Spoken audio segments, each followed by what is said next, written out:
राम का वनवास, त्याग और धर्म की महान कहानी। भगवान राम अयोध्या के राजा दशरथ के सबसे बड़े पुत्र थे। वे बचपन से ही बहुत विनम्र, वीर और धर्म का पालन करने वाले थे।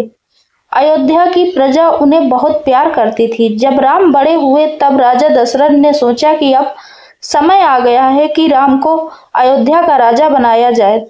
पूरे परिवार में खुशी का माहौल था और सभी लोग राम के राज्याभिषेक की तैयारी करने लगे।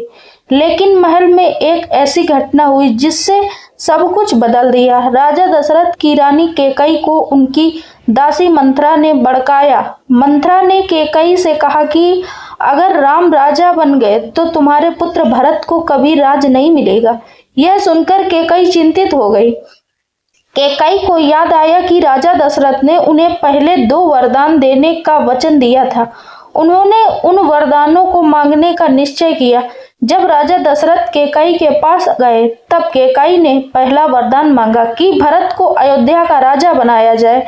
दूसरा वरदान उन्होंने यह मांगा कि राम को 14 वर्ष के लिए वनवास भेज दिया जाए। यह सुनकर राजा दशरथ बहुत दुखी हो गए। वे राम से बहुत प्रेम करते थे और उन्हें वनवास भेजना नहीं चाहते थे, लेकिन उन्होंने वचन दिया था, इसलिए वे उसे तोड़ नहीं सकते थे। जब यह बात राम को पता चली तो उन्होंने बिना किसी शिकायत के अपने पिता के वचन की रक्षा करने का निर्णय लिया। राम ने कहा कि पिता का वचन निभाना ही उसका सबसे बड़ा धर्म है। उनकी पत्नी सीता और उनके छोटे भाई लक्ष्मण भी उनके साथ वन जाने के लिए तैयार हो गए।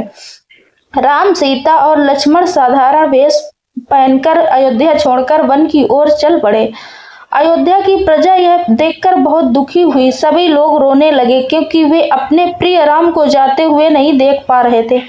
वन में राम ने कई ऋषि मुनियों की रक्षा की और धर्म का पालन करते हुए अपना जीवन बिताया। उन्होंने कठिनाइयों का सामना धैर्य और साहस के साथ किया। उनका जीवन त्याग, धर्म और सच्चाई का प्रतीक बन गया। राम का वनवास हमें यह सिखाता है कि सच्चा इंसान वही होता है जो परिस्थितियां कठिन होने पर भी धर्म और सत्य का साथ नहीं छोड़ता। राम ने अपने पिता के वचन की रक्षा के लिए राजपाट, सुख सुविधाएं और ऐश्वर्य सब कुछ त्याग दिया।